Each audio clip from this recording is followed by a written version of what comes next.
இந்த வீடியோவில் நம்ம எக்ஸசைஸ் 12 தான் பார்க்க போகிறோம். இங்கே என்ன கொடுத்துருக்காங்கன்னா, மிஸ்டர் விஜய்ன்றவர் ஒரு ஃபாரினராக அவர் இந்தியாவுக்கு வராரு போலாண்டில் இருந்து ஃபர்ஸ்ட் டைம். எப்போனா 1/4/2018. அதுக்கப்புறமா அவர் கண்டினியூஸாக இங்கே தான் ஸ்டே பண்ணிகிட்ருக்காராம் 3 இயர்ஸ்.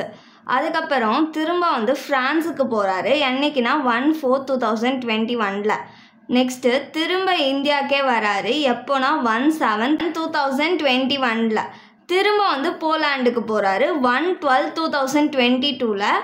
திரும்ப இந்தியாவுக்கே வராரு. 25/1/2025. அவரோட ரெசிடென்ஷியல் ஸ்டேட்டஸ் 2025-26 அசஸ்மெண்ட் இயருக்கு என்னதுன்னு கேட்குறாங்க. 1/4/2018 அவர் இந்தியாவுக்கு ஃபர்ஸ்ட் டைம் வராரு போலாண்டில் இருந்து. அதுக்கப்புறம் கண்டினியூஸாக 3 இயர்ஸ் இந்தியாவில் தான் ஸ்டே பண்ணுறாராம். அப்புறம் 1/4/2021 இந்தியா விட்டு போயிடுறாரு. நெக்ஸ்ட் எப்போ திரும்ப வர்றாருன்னா 1/7/2021 திரும்ப வந்துடுறாரு. நெக்ஸ்ட்டு 1/12/2022 இந்தியா விட்டு போகிறாரு.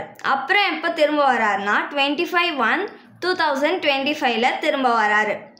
இப்போது மிஸ்டர் விஜய்ன்றவர் ரெசிடெண்ட்டாக இல்லையான்னு நம்ம கண்டுபிடிக்கணும். அதுக்கு அவர் பேசிக் கண்டிஷன் 2ல் ஏதாச்சும் ஒரு கண்டிஷனை ஃபுல்ஃபில் பண்ணியிருக்கணும். ஃபஸ்ட்டு பேசிக் கண்டிஷன் என்னது, நம்மளுக்கு ப்ரீவியஸ் இயரில் 182 டேஸ் இந்தியாவில் ஸ்டே பண்ணியிருக்கணுமா?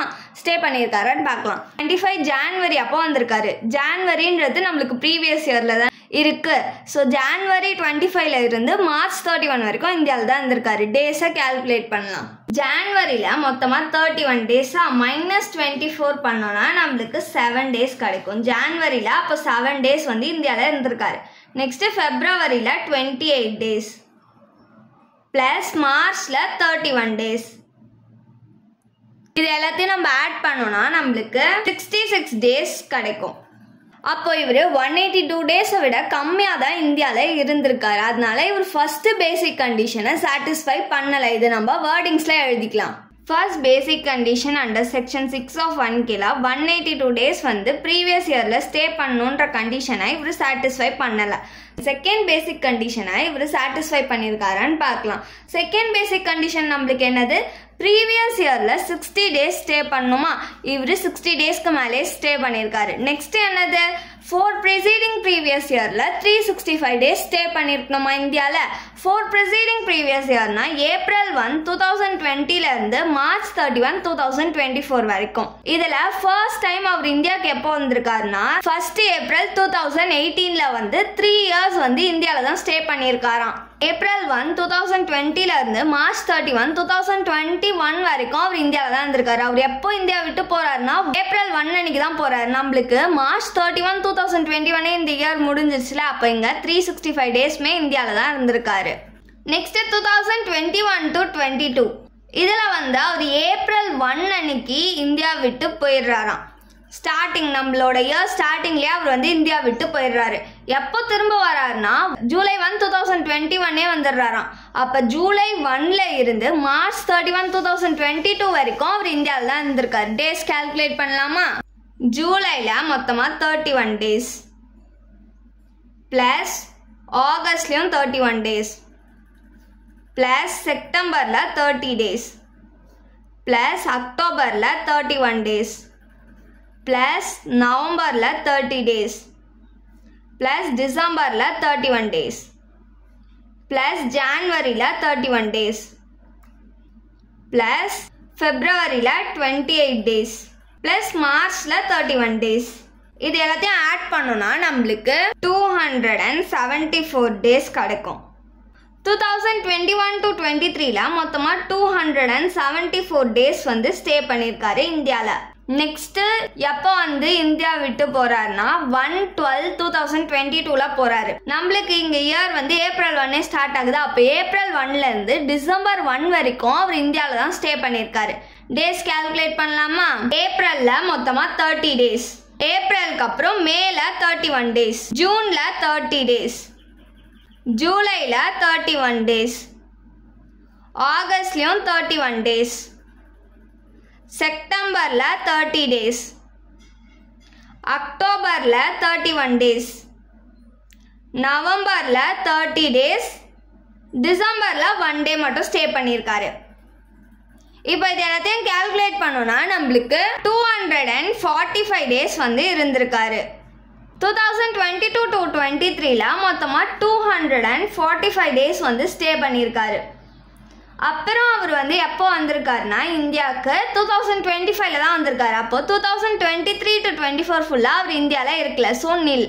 இப்போ இது எல்லாத்தையும் ஆட் பண்ணோம்னா நம்மளுக்கு 884 டேஸ் கிடைக்கும். அப்போ 4 ப்ரிசீடிங் ப்ரீவியஸ் இயரில் அவர் 365 டேஸ்க்கு மேலே ஸ்டே பண்ணியிருக்காரு. செகண்ட் பேசிக் கண்டிஷனை இவர் சாட்டிஸ்ஃபை பண்ணிட்டாரு. இதை நம்ம வேர்டிங்ஸில் எழுதிக்கலாம். அண்டர் செக்ஷன் 6 of 1 கீழே second basic condition 60 days previous இயர்லையும் 4 ப்ரிசீடிங் ப்ரீவியஸ் இயரில் 365 டேஸும் ஸ்டே பண்ணுன்ற கண்டிஷனை இவர் சாட்டிஸ்ஃபை பண்ணிட்டாரு. இப்போ மிஸ்டர் விஜயன்றவர் வந்து ரெசிடென்ட்னு நம்மளுக்கு தெரிஞ்சிச்சா. நெக்ஸ்ட் வந்து என்ன கண்டுபிடிக்கணும், அவர் ஆர்டினரிலி ரெசிடென்டா இல்லை நாட் ஆர்டினரிலி ரெசிடென்டான்னு கண்டுபிடிக்கணும். அதுக்கு வந்து அவர் 2 அடிஷ்னல் கண்டிஷனையுமே சாட்டிஸ்ஃபை பண்ணணும்.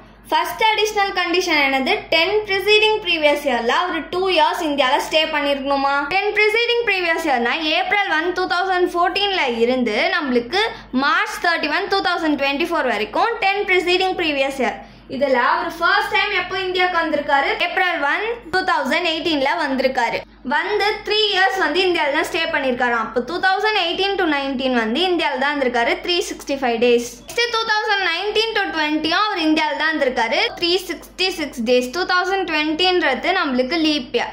ஸோ 10 ப்ரிசீடிங் ப்ரீவியஸ் இயரில் அவர் வந்து 2 இயர்ஸ் வந்து இந்தியாவில் தான் ஸ்டே பண்ணியிருக்காரு. அப்போது ஃபர்ஸ்ட் அடிஷ்னல் கண்டிஷனை இவர் சாட்டிஸ்ஃபை பண்ணிட்டாரு. செகண்ட் அடிஷ்னல் கண்டிஷன் என்னது, நம்மளுக்கு 7 ப்ரிசீடிங் ப்ரீவியஸ் இயரில் 730 டேஸ் வந்து ஸ்டே பண்ணியிருக்கணுமா இந்தியாவில். April 1, 2017ல இருந்து March 31, 2024 வரைக்கும் நம்மளுக்கு 7 ப்ரிசீடிங் ப்ரீவியஸ் இயர். இதில் அவர் எப்போ வந்து இந்தியாவுக்கு ஃபர்ஸ்ட் டைம் வந்திருக்காருன்னா April 1, 2018ல வந்திருக்காரு. அப்போது 2018 to 19 வந்து இந்தியாவில் தான் ஸ்டே பண்ணியிருக்காரு. So 365 days. 3 இயர்ஸ் வந்து அவர் இந்தியாவில் தான் ஸ்டே பண்ணியிருக்காரு. அதுக்கப்புறம் அதனால 2019 to 20 அவர் இந்தியாவில் தான் ஸ்டே பண்ணியிருக்காரு. So 366 days. 2020 வந்து லீப் இயர். ஸோ இது ரெண்டுத்தையும் ஆட் பண்ணோன்னா நம்மளுக்கு 731 டேஸ் இருக்கா. அப்போது 7 ப்ரிசீடிங் ப்ரீவியஸ் இயரில் 730 டேஸ்க்கு மேலேயே இந்தியாவில் ஸ்டே பண்ணியிருக்காரு. அப்போது இவர் செகண்ட் அடிஷ்னல் கண்டிஷனையும் சாட்டிஸ்ஃபை பண்ணிட்டாரு. இதை நம்ம வேர்டிங்ஸில் எழுதிக்கலாம். அவர் வந்து இந்தியாவில் 3 இயர்ஸாக கண்டினியூஸாக ஸ்டே பண்ணதுனால 10 ப்ரிசீடிங் ப்ரீவியஸ் இயரில் 2 இயர்ஸ் வந்து அவர் இந்தியாவில் தான் ஸ்டே பண்ணியிருக்காரு அப்படின்ற கண்டிஷனை வந்து சாட்டிஸ்ஃபை பண்ணிட்டாரு. நெக்ஸ்ட் 7 ப்ரிசீடிங் ப்ரீவியஸ் இயரில் 730 டேஸ் வந்து இந்தியாவில் தான் ஸ்டே பண்ணாரு அப்படின்ற கண்டிஷனையும் சாட்டிஸ்ஃபை பண்ணிட்டாரு. அதனால மிஸ்டர் விஜயன்றவர் ரெசிடென்ட், அதுக்கப்புறம் ஆர்டினரிலி ரெசிடென்ட் 2025 to 26 அசஸ்மெண்ட் இயருக்கு. தேங்க்ஸ் ஃபார் வாட்சிங்.